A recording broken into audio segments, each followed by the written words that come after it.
ভর্তি প্রক্রিয়াতে আমাদের এখন দুইটা পদ্ধতি প্রচলিত ছিল। এডমিশন বাই মেরিট আগে প্রচলিত ছিল, এখন সেটা কনভার্ট হয়েছে এডমিশন বাই লটারির মাধ্যমে এখানে বাচ্চাদেরকে ভর্তি করা হয়।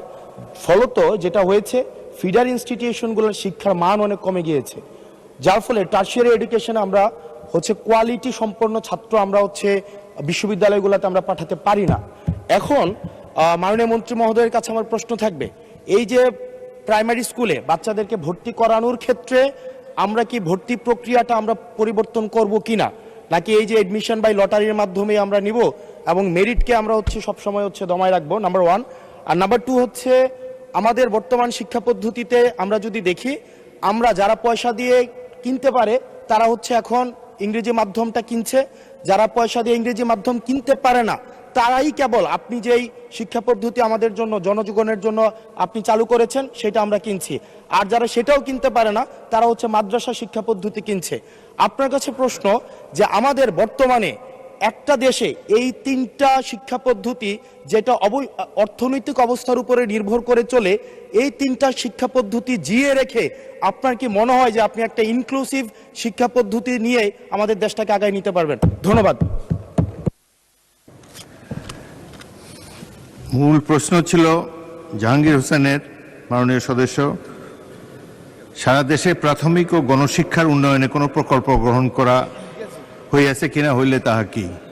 এখন তো ইন জেনারেল আমরা ডিসকাশনে চলে গিয়েছি, তবুও মাননীয় মন্ত্রী আপনি ইচ্ছা করলে উত্তর দিতে পারেন। ধন্যবাদ মাননীয় স্পিকার, ধন্যবাদ মাননীয় সংসদ সদস্যকে। যদিও তিনি ব্যাপকভাবে প্রশ্ন করেছেন, আমরা আশা করি এই মহান সংসদে এই বিষয়গুলি আলোচনা হওয়ার প্রয়োজন রয়েছে এবং তিনি করছেন। মূলত আমাদের দেশে শিক্ষা ব্যবস্থার জন্য রুরাল অ্যান্ড আরবান এই দুইটি সেকশন রয়েছে। এখন গ্রামীণ জনপদে যে প্রতিষ্ঠানগুলো রয়েছে সেখানে প্রি প্রাইমারি স্কুল রয়েছে এবং ছাত্র সংখ্যা এতটা কম্পিটিটিভ নয়, সে কারণে সেখানে ভর্তি সমস্যা তেমন একটা হচ্ছে না। ঢাকা শহরগুলোতে আমাদের এই প্রাথমিক স্তরে ভর্তির একটি সমস্যা রয়েছে। এই জটিলতা নিরসনের জন্য বিগত সরকার লটারি সিস্টেম করেছিল, যেটা আদৌ আমার মনে হয় না যুক্তিসঙ্গত।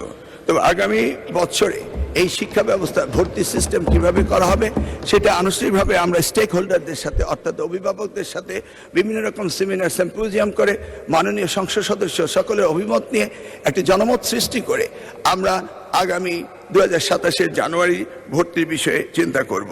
তিনি আরেকটি বিষয় উপস্থাপন করেছেন, আমাদের 3 ডাইমেনশনাল যে শিক্ষা ব্যবস্থা রয়েছে সেটাকে সমন্বিত করা। ধর্মীয় অনুভূতিতে ইবতেদায়ী রয়েছে, মাদ্রাসার মধ্যে রয়েছে, কওমিতে রয়েছে, ইংলিশ মিডিয়াম রয়েছে, বাংলা মিডিয়াম রয়েছে, সবগুলিকে সমন্বিত করা একটি জটিল ব্যাপার রয়েছে। তবু আমরা ইতিমধ্যে কমিটি করেছি ইংলিশ মিডিয়াম স্কুলগুলোকে সরকারের আওতায় এনে তাদেরকে কিভাবে আমাদের যুগোপযোগী শিক্ষা ব্যবস্থা বাংলাদেশের দেশের নিয়মকানুন মেনে করা যায় সেই বিষয়ে আমরা কাজ করছি। ইতিমধ্যে আমরা কমিটি গঠন করে তাদের সাথে যোগাযোগ করছি। দ্বিতীয়টি হলো ইবতেদায়ী শিক্ষা ব্যবস্থা, সেটাকেও আমরা ইতিমধ্যেই সেই বিষয়ে ব্যাপক কাজ শুরু করেছি। আর কওমি শিক্ষা ব্যবস্থাকে কিভাবে অন্তর্ভুক্ত করা যায়, কারণ একটি দেশে বিভিন্ন শিক্ষা ব্যবস্থা না থেকে কিভাবে শিক্ষা ব্যবস্থা সমন্বিত করা যায় সেই ব্যাপারে সরকারের পক্ষ থেকে প্রচেষ্টা এবং উদ্যোগ আমরা নিচ্ছি। ইনশাআল্লাহ আগামী দিনগুলোতে পর্যায়ক্রমে আপনারা দেখতে পাবেন। আপনাকে অশেষ ধন্যবাদ।